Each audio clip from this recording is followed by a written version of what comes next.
Selamat malam, saudara-saudara sekalian. Hari ini kita akan membahas tentang korban kepada Allah, atau biasa disebut persembahan kepada Tuhan. Dulu saya sekitar 14 tahun lamanya ada di gereja yang mengajarkan teori kemakmuran, di mana kami diajarkan bahwa pertumbuhan ekonomi seseorang adalah selaras dengan pertumbuhan ekonominya. Maksud saya pertumbuhan rohani seseorang adalah selaras dengan pertumbuhan ekonominya. Jadi Kristen yang semakin makmur hidupnya atau keuangannya, itulah tanda bahwa mereka itu bertumbuh di dalam Tuhan. Good evening, brothers and sisters. Tonight we want to discuss about sacrifices to God, or what is commonly called offerings to God. Back then, for 14 years, I was in a church that taught prosperity gospel, or better known as word of faith doctrine, that originated from Christian Science and New Age teachings, where we were taught that a person's spiritual growth is in line with their growth economically. So a Christian who is increasingly prosperous financially in life is a sign that they are growing in God. Jadi kami diajarkan bahwa Kristen itu sudah pasti masuk surga, sudah jaminan. Jadi nggak usah dipusingin lagi. Yang terpenting adalah sekarang bagaimana menaklukkan dan berkuasa di bumi dengan pengajaran 7 gunung, seperti menaklukkan bidang ekonomi, sosial, pendidikan, dan lain-lain. And we were taught that Christians are guaranteed entry into heaven. So there was no need to worry anymore. There was no need to stress about it. The most important thing now is how to conquer or have dominion on earth, with teachings like the 7 mountains, such as conquering the field of economics, social media, education, etc. Dan kami diajarkan bagaimana hidup dalam menabur, di mana semakin kami menabur, semakin akan menuai. Jadi tanpa kami sadari, kami bertumbuh menjadi Kristen yang serakah, karena kami ingin semakin kaya. Dan dengan pengertian semakin besar yang ditabur, semakin besar tuaian sehingga menjadi semakin kaya. And we were taught how to live by sowing, where the more we sow, the more we will reap.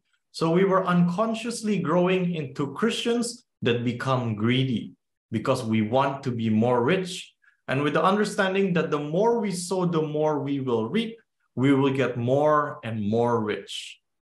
Di sana diajarkan bahwa persembahan adalah seperti korban yang dipersembahkan di hadapan Tuhan. Jadi kami harus memberikan korban yang terbaik, yang dalam arti jumlah uang yang terbanyak yang kami mampu. Sehingga banyak jemaat yang tanpa sadar memberikan uang yang besar, bahkan ada yang memaksakan diri dalam hal memberi dengan motivasi yang salah, sehingga mengakibatkan kehidupan mereka semakin susah secara ekonomi. There we were taught that offerings are as sacrifices offered before God. So we must give the best sacrifices. Yes, this means the most amount of money we can give. And so many members of the church were so misled, and they gave away sums of money, and some even forced themselves in regard to giving with the wrong motivation, that it resulted in causing their lives to be more difficult financially. Saya rasa di antara saudara pasti ada yang mendengar pengajaran seperti itu, seperti yang tadi saya ceritakan di atas. Bahkan ada yang mungkin seperti saya menjadi Kristen yang serakah, memberi persembahan supaya Tuhan mengembalikan berlipat-lipat kali ganda supaya semakin kaya atau diberkati secara keuangan. I feel that some of you here, brothers and sisters, must have heard of teachings like I just mentioned previously. Some even may be like me, who became greedy Christians, giving offerings so that God would return in manifold to get more rich or more blessed financially. Bahkan kami diajarkan bahwa waktu adalah uang. Karena orang bekerja tujuannya adalah uang. Makanya kalau kita memberikan uang sebanyak yang kita punya kepada Tuhan melalui persembahan di gereja, artinya kita mengasihi Tuhan karena memberikan yang terbaik kepada Tuhan. Semua ini adalah pengajaran yang salah, saudara. Dan saya rasa banyak gereja di Indonesia yang mengajarkan seperti itu. We were even taught that time is money because a person works for the purpose of obtaining money. That means if we give money as much as we can to God through church offerings, it means we love God because we are giving our best to God. All of these is false teachings, brothers and sisters. And I feel there are many churches in Indonesia that teach that way. Tidak hanya itu, kami diajarkan harus membayar buah sulung, yaitu seluruh penghasilan kami selama 1 bulan di awal tahun, atau penghasilan setiap usaha baru yang kami jalani. Not only that, we were taught that we must pay our first fruits, which is all of our income for the first month of the year or the first income of every new business we start. Jadi di gereja kami dulu ada berbagai macam amplop. Ada amplop buah sulung, perpuluhan, persembahan untuk guru rohani, amplop pembangunan gereja yang bisa berbentuk janji iman untuk mencicil pembangunan gereja, di mana jemaat membuat komitmen untuk mencicil selama 2 tahun. Belum lagi taburan untuk event-event penginjilan dan event-event yang lain. Bisa bayangkan saudara-saudara? So in our previous church, there were different types of envelopes. There were envelopes for first fruits, tithes, offerings to spiritual teacher, envelopes for church building, which can be seen as a form of faith promise for building the church, where church members can make a commitment to pay in installments for 2 years, not even counting the offerings for ministry events and other occasions. Can you imagine, brothers and sisters? Tidak hanya itu, banyak firman yang dihubungkan dengan keuangan, sekalipun ayat firman yang dimaksud bukan mengenai keuangan. Not only that, many parts of scripture were connected with money, even though the verse in question is not related to money. Contoh, firman Tuhan di Lukas 8 ayat 4 sampai 15, yaitu perumpamaan tentang seorang penabur, di mana di gereja kami yang lama diajarkan bahwa benih yang ditabur adalah uang yang kita persembahkan kepada Tuhan. Dan kita bisa menuai 30, 60, bahkan sampai 100 kali lipat dari taburan keuangan kita. For example, the word of God in Luke 8, verse 4 to 15, the parable of the sower, where in our previous church, we were taught that the seed that was planted was money for us to offer to God, and we can reap 30, 60, even 100-fold from our sown offering. Dan hamba Tuhan tertentu adalah seumpama tanah yang subur. Jadi kalau kita menabur atau memberi kepada hamba Tuhan tertentu, maka kita akan menuai 30, 60, bahkan sampai 100 kali lipat. Padahal di Lukas 8 ayat 11 jelas-jelas dikatakan, kalau benih itu adalah firman Tuhan, bukan uang. Nah, saudara lihat sebegitu jauh melencengnya pengajaran di luar sana dan penyesatan yang terjadi di gereja-gereja saat ini. And certain servants of God are as fertile ground. So if we sow or give to certain servants of God, then we can reap 30, 60, and even 100-fold. Even though in Luke 8, verse 11, it clearly explained that the seed is the word of God and it is not money. Now, brothers and sisters, see how far these teachings out there have deviated from the truth, and the abundance of false teachings are being spread in churches right now. Sampai pada akhirnya Tuhan mengirim Pastor Jason dan Pastor Judith ke dalam kehidupan saya, itu kira-kira 10 tahun yang lalu. Dan beliau mengajar di komunitas kami yang kebetulan berkumpul di rumah saya. Dan dengan pengertian dan pengajaran yang benar, saya baru menyadari bahwa banyak hal yang saya mengerti dan saya pelajari itu salah dan tidak sesuai dengan firman Tuhan, bahkan melenceng dari firman Tuhan. Until finally, God sent Pastor Jason and Pastor Judith into my life. That was probably around 10 years ago. They taught in our community who were coincidentally gathering in my house. And with understanding and the correct teaching of the truth, I've only realized that many things I understood and studied were wrong, and it was not according to the word of God, and even deviated from the truth. Pertanyaannya, apakah benar-benar Tuhan itu sangat menyukai korban persembahan kita berbentuk uang, materi, atau pemberian kita? The question now is, does God really love our sacrificial offerings in the form of money, material things, or our gifts? Mari kita buka firman Tuhan di 1 Samuel 15 ayat 22. Samuel berkata, apakah Tuhan sangat menyukai korban bakaran dan korban sembelihan sama seperti mendengarkan suara Tuhan? Lihatlah, mentaati lebih baik dari persembahan dan memperhatikan lebih baik daripada lemak domba jantan. Let us look at scripture in 1 Samuel 15, verse 22. Samuel said, "Has the Lord as great a delight in burnt offerings and sacrifices as in obedience to the voice of the Lord? Behold, to obey is better than sacrifice, and to heed is better than the fat of rams."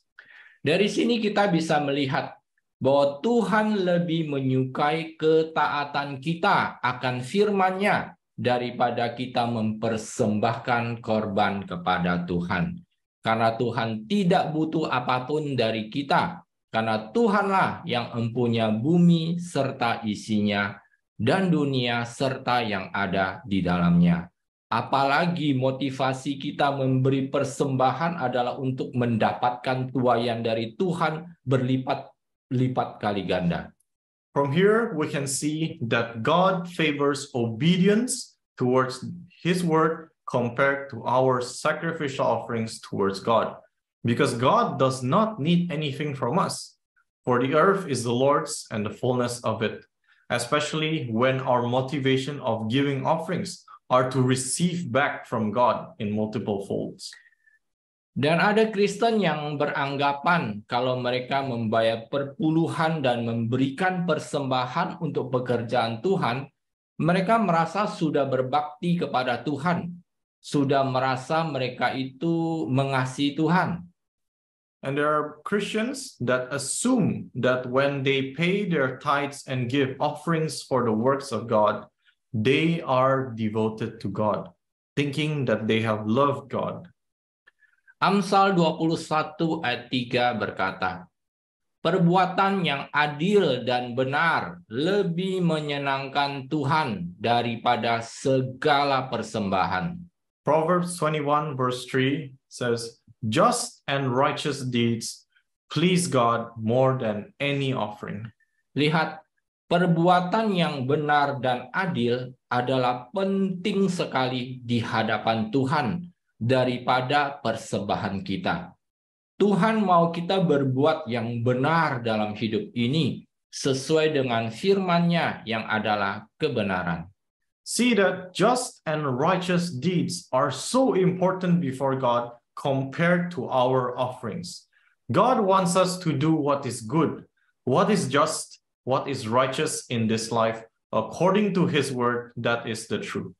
Ini bisa kita lihat di Matius 23 ayat 23. Firman Tuhan berkata, celakalah kamu, ahli Taurat, sombong, dan orang Farisi, orang munafik, karena kamu memberikan 1/10 atau persepuluhan dari Selasi, Adas Manis, dan Jintan. Kamu berfokus pada hal-hal yang kecil dan telah mengabaikan ketentuan hukum yang lebih berbobot, moral dan spiritual yang lebih penting, yaitu keadilan dan belas kasihan dan kesetiaan. Tetapi ini adalah hal-hal utama yang harus kamu lakukan tanpa mengabaikan yang lain. We can see in Matthew 23, verse 23, it says, "Woe to you, self-righteous scribes and Pharisees, hypocrites, for you give a tenth or tithe of your mint and dill and cumin, focusing on minor matters, and have neglected the weightier, more important moral and spiritual provisions of the law, which is justice and mercy and faithfulness. But these are the primary things you ought to have done without neglecting the others." Lihat saudara-saudara, begitu banyak pengajaran di luar yang memfokuskan tentang persembahan daripada hidup dalam kebenaran dan keadilan. Sama seperti zaman dahulu, zamannya Yesus, di mana Yesus sering memarahi orang Farisi, Saduki, dan ahli Taurat. Padahal kalau kita mengukur diri kita dalam hal ketaatan, kita itu kalah loh dengan ahli Taurat atau orang Farisi, karena mereka begitu taat akan hukum Taurat.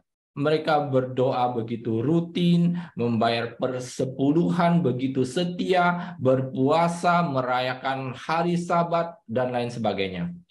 See, brothers and sisters, how outside teachings that focused on offerings instead of living in righteousness and justice. It is exactly as long ago during the time of Jesus, where he often rebuked the Pharisees, the Sadducees, and scribes, even though if we want to measure ourselves to them in regards of obedience to the law, they prayed so routinely, they paid their tithes so faithfully, they fasted, they celebrated the Sabbaths, and so much more.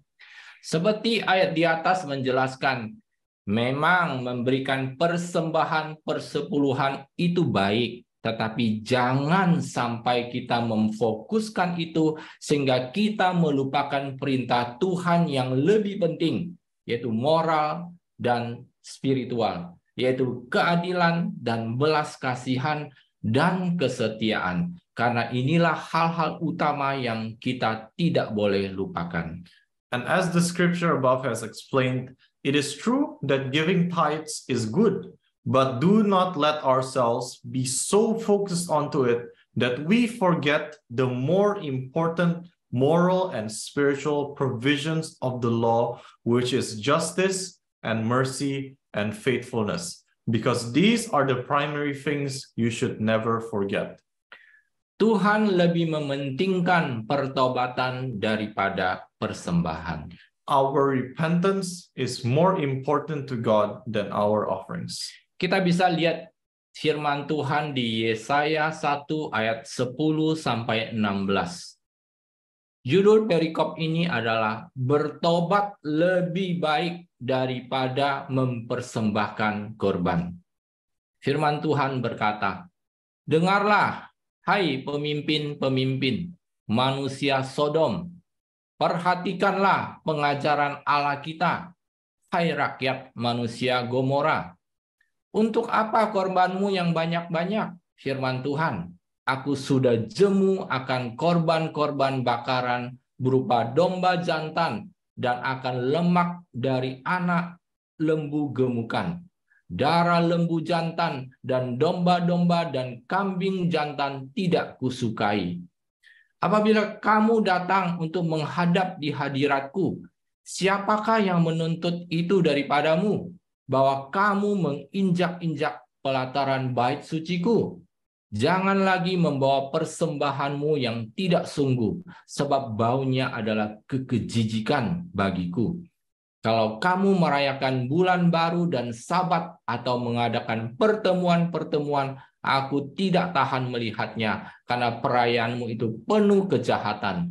perayaan-perayaan bulan baru dan pertemuan-pertemuanmu yang tetap, aku benci melihatnya.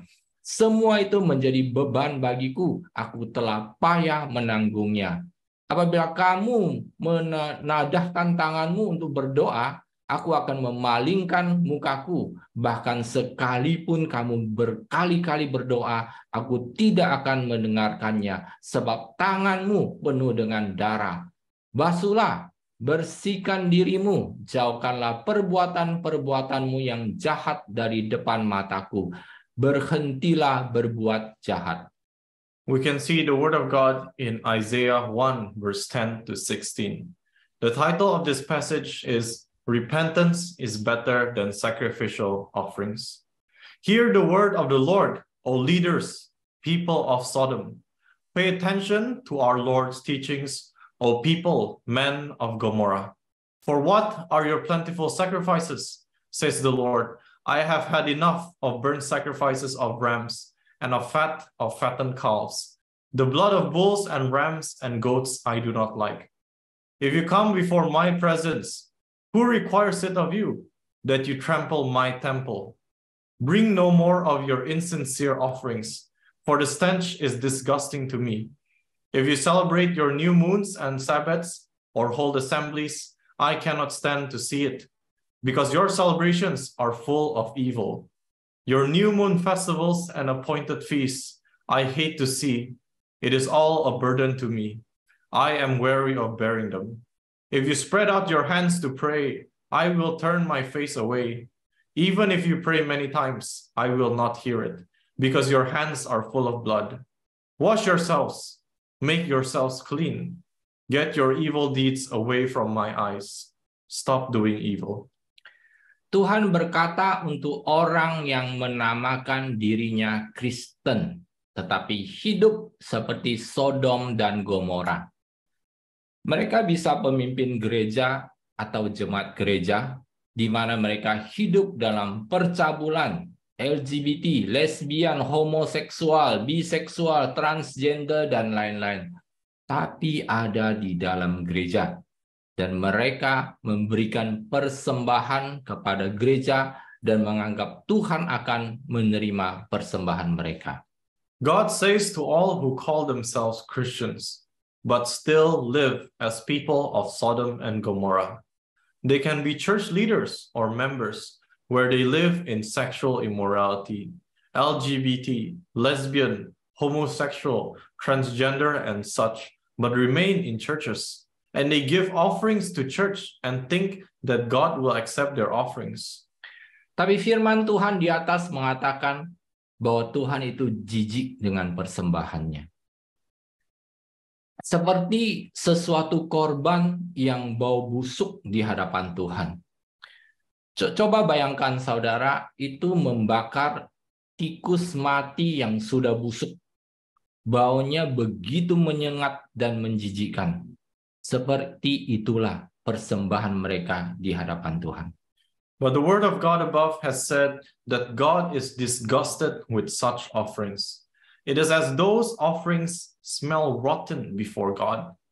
Try to imagine it, brothers and sisters, to offer a burnt sacrifice of a dead, rotten rat. The smell that is so putrid and disgusting, that is what their offerings are like before God. Bahkan Tuhan mengatakan mereka mengotori pelataran baiknya Tuhan dengan menginjak-injaknya. Dan ketika mereka mengangkat tangan untuk memuji dan menyembah, Tuhan akan memalingkan wajahnya. Artinya, sekalipun mereka ke gereja setiap minggu, merayakan perayaan-perayaan umat Kristen, dan mereka berdoa, tetapi Tuhan tidak akan mendengar dan menjawab doa mereka. Even God has said that they dirty his temple with trampling all over it. And when they spread out their hands to praise and worship, God will turn his face away, which means that even though they come to church every week, celebrate the celebrations of Christians, and they pray, but God will not hear it and answer their prayers. Tetapi sebaliknya Tuhan mengingatkan supaya bertobat. Sekali lagi, bertobat dan meninggalkan dosa-dosa mereka. daripada mereka terus mempersembahkan korban kepada Tuhan. Lihat saudara, firman Tuhan begitu jelas bahwa pertobatan lebih penting dari persembahan kita. Jangan sampai salah mengerti dan tersesat lagi. But on the contrary, God reminds us to repent. Once again, to repent and leave their sins behind. Instead of continuously giving sacrificial offerings to God, see, brothers and sisters, the Word of God is very clear and explaining that repentance is more important than our offerings. Do not be misunderstood and do not be misled anymore. Dulu saya mentaati firman karena saya itu takut dihukum. Mentaati firman Tuhan karena mau diberkati. Jadi bukan karena saya itu mengasihi Tuhan. Padahal firman Tuhan di Matius 22 ayat 37 dan 38 mengatakan, kasihilah Tuhan Allahmu dengan segenap hatimu dan dengan segenap jiwamu dan dengan segenap akal budimu. Back then, I obeyed the word because I was afraid of being punished. I obeyed the word because I wanted to be blessed, not because I loved God.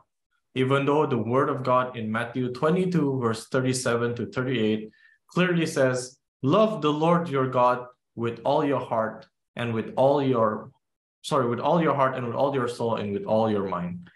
Jadi saya seharusnya mentaati hukum atau firman Tuhan karena saya itu mengasihi Dia. Jadi inilah ekspresi kasih saya kepada Tuhan dengan mentaati firman-Nya. Jadi di sini ada unsur kerelaan, bukan karena paksaan atau karena takut dihukum atau ada motivasi di baliknya. So I should be obeying the law or the word of God because I love God. And this is my expression of love to God by obeying His word. So there is that element of willingness, not by force, not by fear of punishment, or even with our own selfish motivations. Dan firman Tuhan mengatakan di Yohanes 14 ayat 15, jikalau kamu mengasihi aku, kamu akan menuruti segala perintahku. Jadi ini adalah hubungan kasih, bukan transaksi. And the word of God says in John 14 verse 15, it says, if you love me, you will keep and obey all my commands. So this is a relationship of love, not a transaction. Karena banyak Kristen menganggap ini adalah hubungan transaksi, di mana dengan memberikan persembahan mereka memaksa Tuhan harus mengembalikan berlipat-lipat kali ganda daripada apa yang mereka persembahkan dalam bentuk berkat secara materi, sehingga bukan lagi hubungan kasih, yaitu pemberian secara sukarela dan tanpa paksaan. Because many Christians assume that this is a transaction, where with giving offerings, they are twisting God's arm that He must return 30-fold, 60-fold, 100-fold of what they have offered in the form of blessings in material things. So that this is no longer a relationship based on love that gives willingly and freely. Jadi orang memberi persembahan kepada Tuhan belum tentu mengasihi Tuhan. Tetapi orang yang mengasihi Tuhan sudah pasti memberi persembahan. Karena itu adalah ekspresi kasih mereka kepada Tuhan. Sebaliknya, yang menganggap hubungan dengan Tuhan adalah transaksi, maka persembahan mereka adalah karena motivasi semata-mata. So a person that gives offerings to God does not guarantee that they love God, but one who loves God will surely give offerings to Him because it is an expression of love from them to God. On the contrary, those who consider that a relationship with God is a transaction, then their offerings are simply out of their own motivation. Intinya adalah semua persembahan kita kepada Tuhan itu adalah berdasarkan kerelaan, bukan karena paksaan. Itu sama saja seperti kita lakukan kepada orang-orang yang kita cintai. Pastilah kita memberi sesuatu untuk menyatakan cinta kita kepada mereka. The point is that all our offerings to God is based on our own willingness, not by force. That's it. It is just as giving gifts to our loved ones as an expression of our love towards them. Seperti firman Tuhan di 1 Tawari 29 ayat 17 berkata, Aku juga tahu, Tuhanku, bahwa Engkau menguji hati dan menyukai ketulusan dan integritas. Dengan ketulusan hatiku, aku rela mempersembahkan semua ini. Jadi sekarang, dengan gembira aku telah melihat umat-Mu yang hadir di sini memberikan persembahan mereka dengan sukarela dan tulus hati kepadamu. As the word of God says in 1 Chronicles 29 verse 17, it says, I know also, my God, that you test the heart and delight in uprightness and integrity.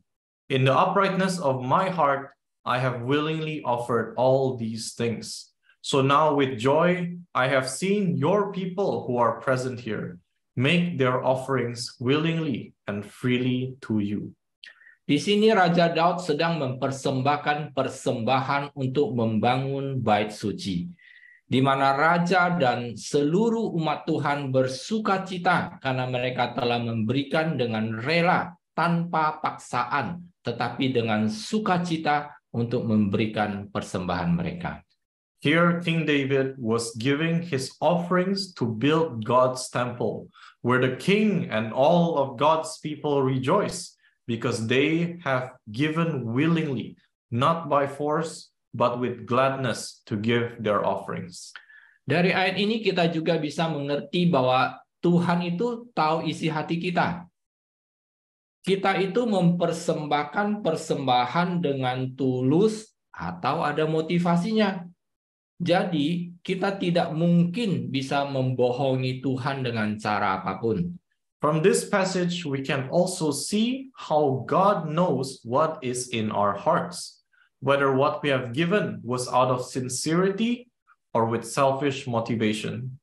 So there is no possible way for man to lie to God. Dan di Yeremia 17 ayat 10 firman Tuhan berkata, Aku Tuhan yang menyelidiki hati, yang menguji batin, untuk memberi balasan kepada setiap orang setimpal dengan tingkah lakunya dan setimpal dengan hasil perbuatannya. And in Jeremiah 17 verse 10, God said, I, God, who searches the heart, who tests the inner self, to repay everyone according to their deeds, according to the fruits of their labor. Tuhan itu tahu isi hati kita. Tidak peduli seberapa hebat kita menutupinya, pasti Tuhan tahu. Dulu saya pernah melakukan seperti ini. Dulu ya, waktu saya masih Kristen bayi, saya itu berdoa dan meminta kepada Tuhan. Dan saya berkata, Tuhan, kasih saya bisnis baru dong. Nanti hasilnya atau keuntungannya 50% saya persembahkan kepadamu untuk memperluas kerajaanmu. Tetapi di dalam hati saya lagi menghitung keuntungan sisa yang 50%-nya lagi yang saya bisa pakai untuk kebutuhan saya. God knows what is in our hearts. It doesn't matter how great we think we can cover it up. Surely God knows. Back then, I did these things when I was still a newborn Christian. I would pray and ask God, and I said, God, can you give me a new business, please? Surely later I will give back 50% of the profits as an offering to you to expand your kingdom. But deep in my heart, I was already counting of how I can use the rest of the 50% for my own needs. Nah, seperti ayat di atas, saya itu tidak bisa membohongi Tuhan. Karena Tuhan itu menyelidiki hati saya. Dan dia itu tahu loh isi hati saya, ada motivasinya. Makanya Tuhan tidak menjawab doa saya. Nah, terus beberapa tahun kemudian, saya mendengar dari teman saya yang mengatakan kalau dia mau membuka usaha catering dan dia sudah berjanji sama Tuhan untuk memberikan sebagian keuntungannya buat pekerjaan Tuhan. Karena saya sudah mengalami seperti itu, ya saya menjelaskan kepada dia kalau kita itu tidak boleh seperti itu karena Tuhan tahu isi hati kita. Dan saya rasa pasti di antara kita ada yang berpikir seperti itu. Semua ini adalah salah di hadapan Tuhan. Jangan mencoba memanipulasi Tuhan kita, tetapi hidup transparan, tulus di hadapannya.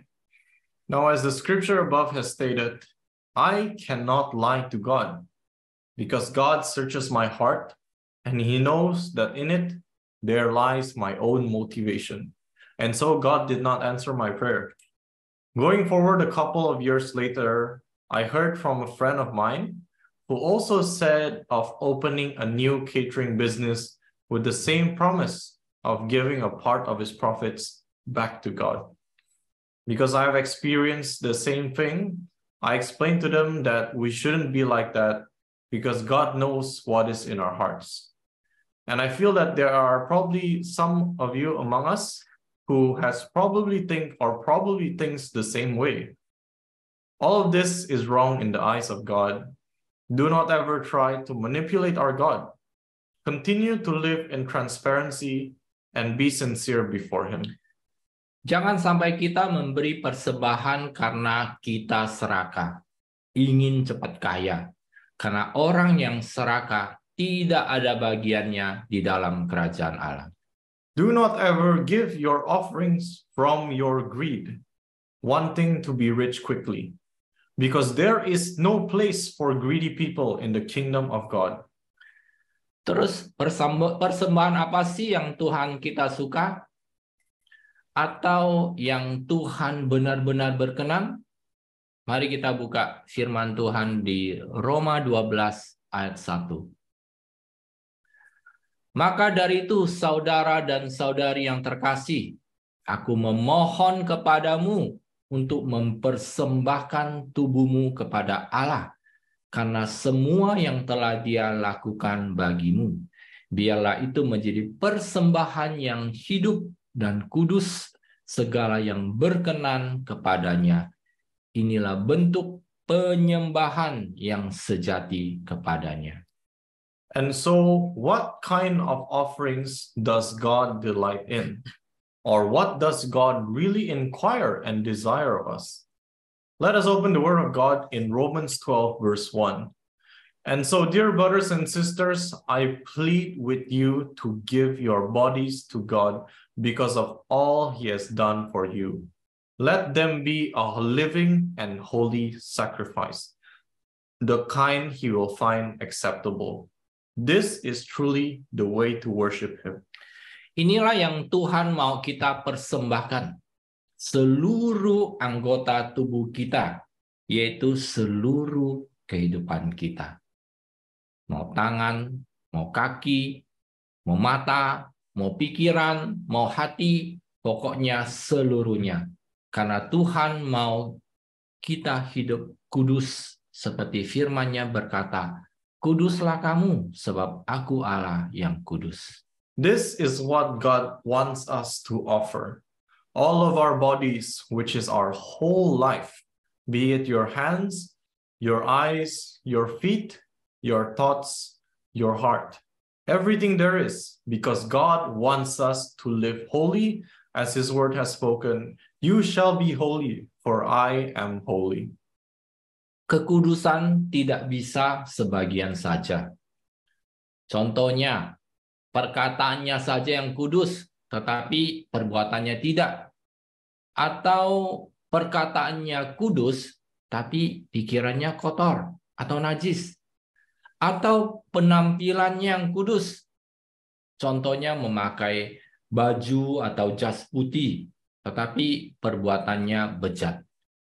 Jadi apa yang Tuhan mau adalah tubuh ini yang adalah bait Roh Kudus, yaitu tempat Roh Allah berdiam.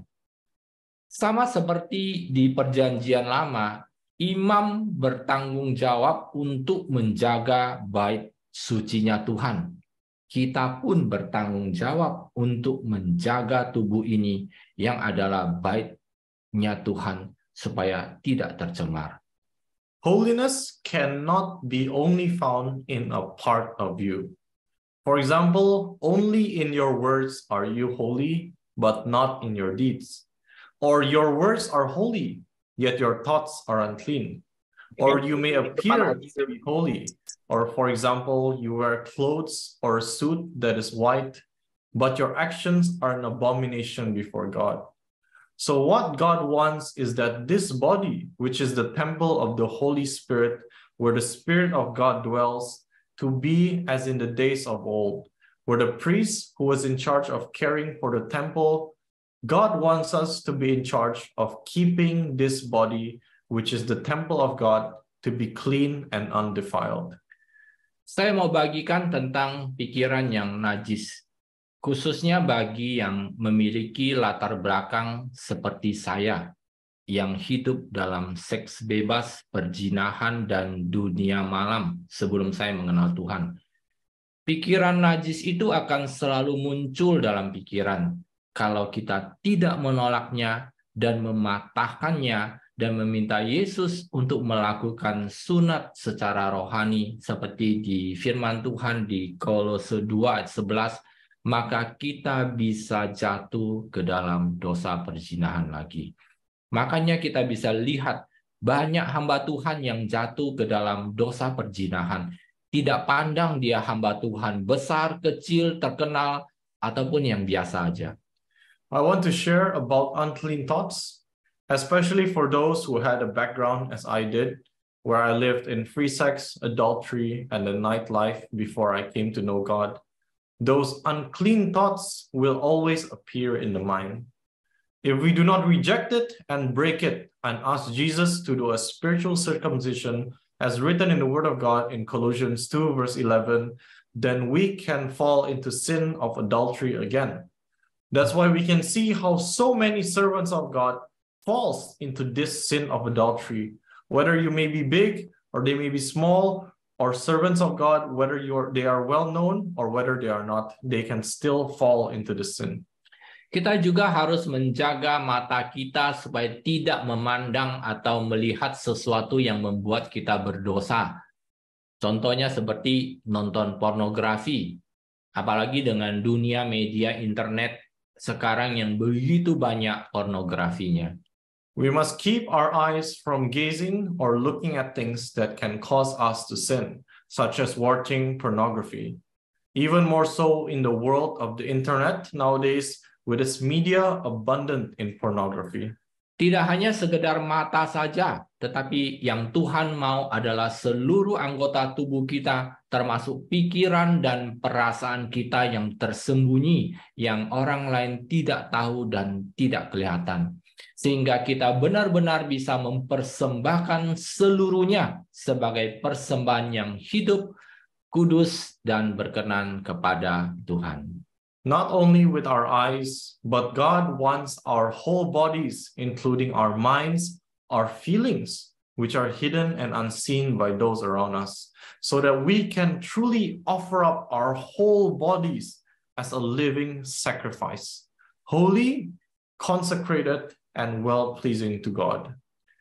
Terus persembahan apa lagi sih yang Tuhan mau dari kita? And what other offerings does God want of us? Mari kita lihat firman Tuhan di Mazmur 50 ayat 23. Dia yang mempersembahkan kurban pujian dan ucapan syukur memuliakan aku. Dan kepada dia yang mengatur jalannya dengan benar, artinya yang mengikuti jalan yang aku tunjukkan kepadanya, aku akan menunjukkan keselamatan dari Tuhan. Let us look at scripture in Psalm 50, verse 23. He who brings an offering of praise and thanksgiving honors and glorifies me. And he who orders his way aright, who prepares the way that I may show him, to him I will demonstrate the salvation of God. Banyak Kristen yang selalu tidak puas dengan keadaan atau kehidupannya. Mungkin bisa dalam hal kekayaan secara ekonomi, bisa dalam hal kesehatan, karena dia menderita sakit penyakit atau masalah hubungan. Many Christians are always dissatisfied with their life conditions. It can either be in material things or economical things or in goodness of health because you are sick or even in relationships. Contoh, ada Kristen yang selalu merasa mereka itu keuangan atau ekonominya tidak cukup. Karena mereka selalu membandingkan diri mereka dengan Kristen yang lain. Sehingga mereka tidak bisa bersyukur atas kehidupannya. Mereka merasa iri hati dengan Kristen yang lain. Mereka tidak bisa bersyukur kepada Tuhan. Bahkan mereka sering komplain ke Tuhan. Dan mereka berkata, Tuhan, kok keadaan ekonomi saya tetap kurang sih? Kenapa anakmu yang lain hidupnya lebih enak? Selalu berkecukupan, sedangkan saya selalu kurang. For example, there are Christians who always think themselves as financially or economically lacking because they are always comparing themselves with other Christians so that they could not give thanks over the goodness in their lives. They are envious with other Christians. They could not give thanks to God. Even they would often complain to God. They would say, God, why is my economy always lacking? Why are your other children living so comfortably? Always enough while I am always lacking. Atau yang mengalami sakit penyakit dan tidak bisa bersyukur dan komplain ke Tuhan. Kenapa Tuhan tidak sembuhkan mereka? Mengapa hidup mereka begitu menderita? Or those who experience sickness and could not give thanks and complain to God. Why didn't God heal them? Why are their lives suffering? Atau ada lagi yang hubungan suami istrinya tidak akur. Selalu berantem, selalu tidak sefaham, dan mereka komplain ke Tuhan juga. Kenapa mereka dapat pasangan yang seperti ini? Mengapa pasangannya tidak seperti pasangan orang lain yang bisa mengasihi dan peduli? Dan mereka komplain terus dan tidak bersyukur kepada Tuhan. Or even those husband and wives who do not live in harmony, always quarreling, always in disagreement, and they would often complain to God too. Why did they receive a partner like this? Why their spouse cannot be like other people's who are always loving and caring? And they continued complaining and being unable to give thanks to God. Saudara, firman Tuhan mengajarkan untuk selalu bersyukur di dalam segala hal. Apapun situasi dan kondisi kita, kita harus selalu bersyukur. Karena itulah persembahan atau korban syukur kita yang membuat Tuhan berkenan atas hidup kita.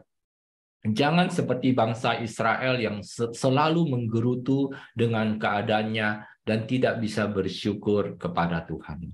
Brothers and sisters in Christ, the Word of God has taught us to always give thanks in all things. Whatever the situation and conditions, we must always give thanks because that is our offering.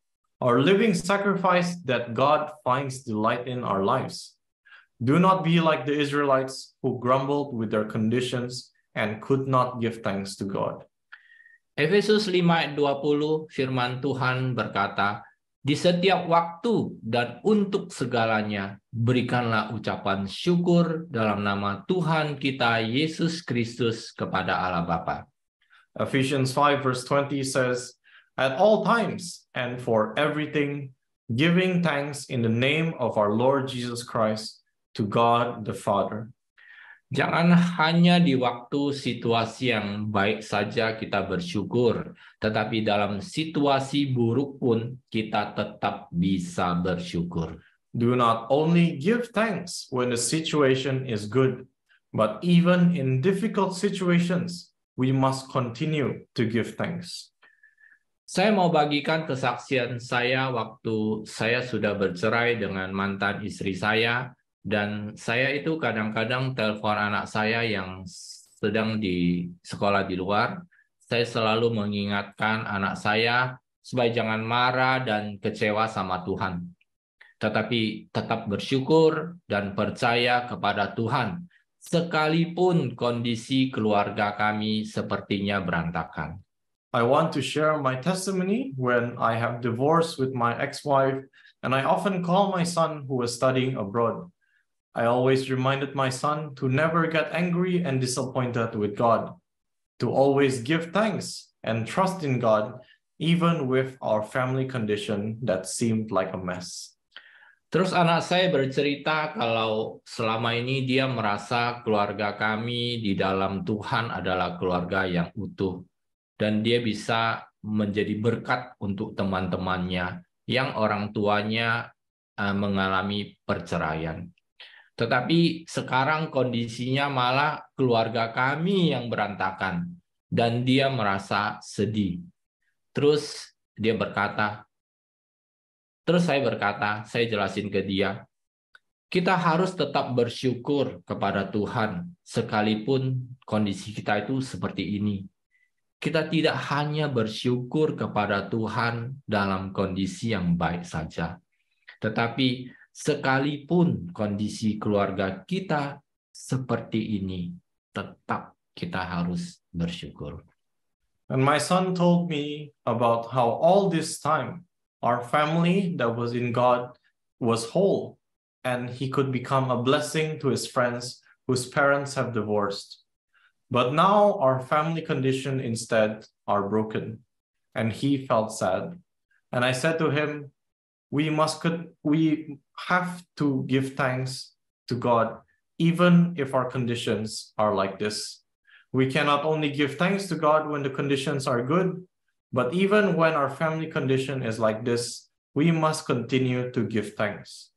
Saya jelaskan kepada anak saya bahwa sebagai seorang Kristen, hidup ini adalah hidup karena percaya, bukan karena melihat. Jadi hidup bukan berdasarkan apa yang kita lihat dan kenyataan atau situasi kita, tetapi percaya sepenuhnya akan Tuhan, yaitu firman-Nya. Kalau firman Tuhan mengatakan bersyukurlah dalam segala hal, ya kita juga harus bersyukur dalam keadaan seperti sekarang ini. Dan percayalah, sekalipun keluarga kita tidak utuh dan sempurna, Tuhan tetap bisa membuat kita menjadi berkat bagi orang lain untuk kemuliaan namanya. I explained to my son how as a Christian, our life is a life that believes not by sight. So life does not depend on what we see and the reality or situations surrounding us, but we trust completely on God, which is His word. If the word of God says to give thanks in all things, then we must give thanks in the condition we are in now, and believe that even when our family is not whole and perfect, God can still make us to become a blessing to other people to glorify His name. Dan hari ini kami bisa melihat bahwa sungguh tidak ada yang mustahil bagi Tuhan. Saya dan anak saya bisa memberikan hidup kami untuk melayani Tuhan dan menjadi berkat buat orang lain. Puji Tuhan. And today we can see how truly there is nothing impossible for God. My son and I can give our lives to serve God and be a blessing to other people. All glory to God. Jadi saudara-saudara sekalian, dari semua yang kita pelajari hari ini, marilah kita menyadari, satu, Tuhan lebih berkenan kalau kita memperhatikan dan mentaati firman-Nya daripada kita memberikan persembahan kita. So brothers and sisters in Christ, from all we can learn today, let us realize that one, God is more pleased when we pay attention and obey his word than us giving him our material things. 2, perbuatan yang benar, yaitu dengan mentaati firman-Nya, lebih menyenangkan Tuhan daripada segala persembahan kita. And 2, our good and righteous deeds, which are with obedience to the word, brings more joy to God than all of our material things. Nomor 3, Tuhan mementingkan pertobatan daripada persembahan kita. And number 3, God considers repentance more important than our material offerings. Nomor 4, hubungan kita dengan Tuhan berdasarkan kasih, bukan transaksi. And 4th, our relationship with God is based on love, not transaction. Dan nomor 5, Tuhan mau kita memberikan persembahan dengan tulus hati, kerelaan, dan sukacita, bukan karena paksaan atau karena motivasi tertentu. And 5, God wants us to give our offerings with a sincere heart, willingness, and joy, not by force or even because of our certain motives. Dan nomor 6, Tuhan mau kita selalu mempersembahkan seluruh anggota tubuh kita sebagai persembahan yang hidup, kudus, dan berkenan kepadanya. 6, God wants us to always offer our whole bodily members as a living sacrifice to God, holy and well-pleasing to him. Dan terakhir, persembahan hati yang selalu mengucap syukur kepada Tuhan, itulah yang berkenan kepadanya. And lastly, the offering of our heart that always gives thanks to God is what pleases him. Sekian dan terima kasih. Tuhan Yesus memberkati. That is all, and thank you. God bless you.